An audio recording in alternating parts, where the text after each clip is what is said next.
Here we have our next question for quotient rule. Find all the values of x at which the tangent line to the given curve satisfies the stated property. अच्छा, हमारे पास यहाँ पे equation हमारी दी हुई है line की y = x²+1/x+1 और हमारे पास यहाँ पे प्रॉपर्टी दी हुई है कि जो हमारी लाइन है, जो हमारा टेंजेंट है, जो हमारी टेंजेंट लाइन है वो पैरेलल है y = x के. ठीक है, एक लाइन है वो है y = x, उसके पैरेलल है हमारी टेंजेंट लाइन. ठीक है, अब हमें इसके लिए x की वैल्यूज़ निकालनी है. सही है, जो कि इस प्रॉपर्टी को सेटिस्फाई करे. ये वाले क्वेश्चंस में मैंने आपको क्या बताया था कि हमें सिर्फ और सिर्फ दो चीज़ें करनी है. एक तो क्वोशिएंट रूल लगा के इसका डेरिवेटिव निकालना है इस लाइन का, और दूसरी चीज़ हमें ये करनी है कि इसका स्लोप फाइंड करना है. सही है, स्लोप आइडेंटिफाई करना है ताकि हम लोग x की वैल्यूज़ निकाल सकें. अच्छा, सबसे पहले ना अभी हमारे पास क्वेश्चन लिखा हुआ है तो मैं आपको स्लोप इसका पहले ही निकाल लेते हैं हम लोग. ठीक है, अच्छा, हमें बताया हुआ है कि जो हमारी टेंजेंट लाइन है ना वो पैरेलल है इस लाइन के y = x. अब जो भी दो लाइंस पैरेलल होती है ना तो उनका स्लोप सेम होता है.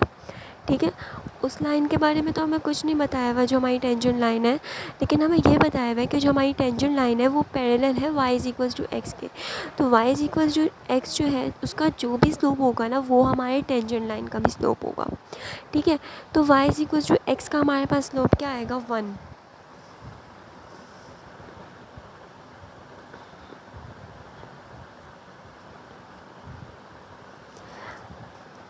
अच्छा, देखिए इसका स्लोप हमारे पास किस तरह से निकलता है. जब हमें कोई इक्वेशन दी हुई होती है ना तो उसका स्लोप हमारे पास इस तरह से निकलता है. y = mx + c होता है हमारी स्लोप के लिए इक्वेशन. सही है, और m होती है हमारी स्लोप. अब देखें y तो ये रहा, x ये रहा, और कांस्टेंट यहाँ पे कुछ भी नहीं है. तो x के साथ जो भी दिया हुआ होता है ना वो स्लोप होता है.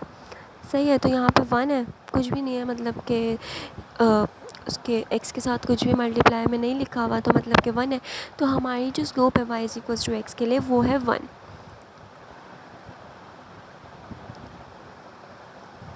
स्लोप = 1. ठीक है, ये हमारे पास आ गया. इसको हम साइड में लिख लेते हैं ताकि हमें बाद में ये क्वेश्चन इरेज कर देती हूँ, तो स्लोप हम पहले निकाल लेते हैं. स्लोप आ गई हमारे पास 1. जो भी स्लोप इस लाइन के लिए होगी ना वही स्लोप हमारी टेंजेंट लाइन के लिए होगी, क्योंकि इसमें लिखा हुआ है कि हमारी टेंजेंट लाइन पैरेलल है इस लाइन के. तो जब भी दो लाइंस पैरेलल होती हैं तो उनकी स्लोप सेम होती है. ठीक है, तो इसकी स्लोप हमने निकाल ली है पहले ही. अब हम लोग इसको सॉल्व करते हैं. पहले तो हम लोग क्वोशिएंट रूल लगाएंगे. नंबर 1 स्टेप है क्या हमारा, हम इस पर क्वोशिएंट रूल लगाएंगे. क्वोशिएंट रूल क्या है, दोबारा लिख के बताना पड़ता है क्वेश्चन रूल का फॉर्मूला. मैं लास्ट टाइम लिख रही हूँ, इसके बाद जो मैं क्वेश्चन कराऊंगी उसमें आपको फॉर्मूला नहीं लिख के दिखाऊंगी, आप मेरी पिछली वीडियोस में देख लेगा.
अब हम इसको डिफरेंशिएट कर लेंगे.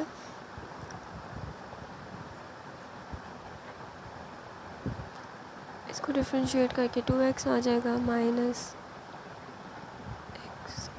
इसको डिफ्रेंशिएट करके 1 आ जाएगा।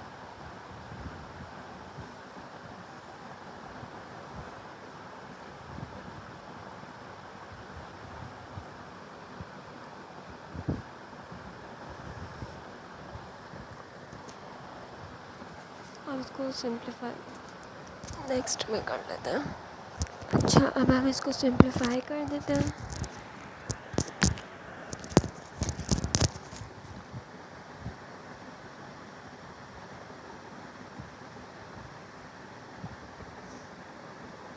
इस माइनस साइन को बहुत केयरफुली मल्टीप्लाई कीजिएगा।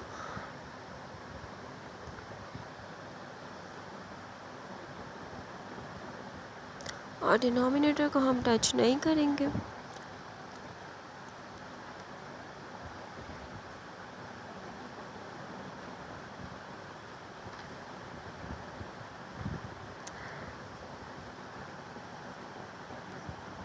ये आ गई हमारे पास सिंप्लीफाइड फॉर्म। अब हमें क्या करना था, अब हम सेकंड स्टेप क्या करते थे कि हम लोग dy/dx हमारी स्लोप होती है, तो हम लोग इस इक्वेशन की, जो हमारे पास लाइन की इक्वेशन दी हुई थी, उसकी स्लोप फाइंड करके, स्लोप आइडेंटिफाई करके स्लोप लिख देते थे dy/dx की। हमने इसकी स्लोप स्टार्टिंग में ही फाइंड कर ली थी, स्लोप हमारी 1 आई थी, सही है। तो हम लोग dy/dx की जगह 1 लिख देंगे, क्योंकि हमें निकालनी है x की वैल्यूज़।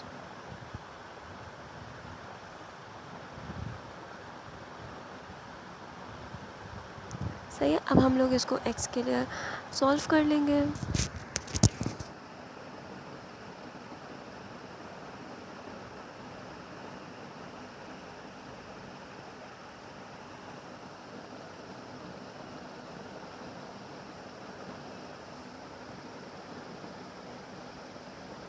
इसको a+b² वाले फॉर्मूले से हम लोग इसको ओपन करेंगे।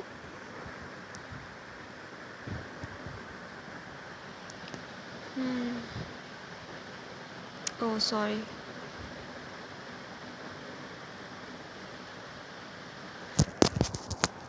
अच्छा इनको यहाँ ले आएंगे।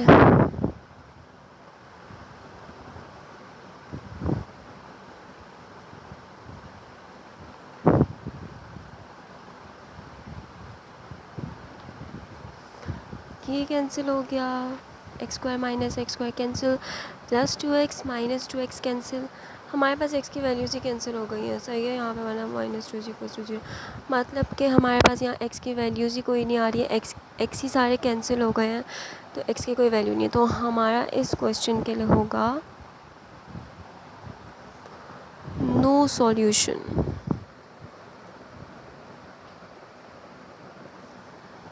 क्योंकि कोई वैल्यूज़ ही नहीं आई, x की सारे x तो कैंसिल हो गए, तो इसमें कोई x की वैल्यूज़ नहीं आई हैं।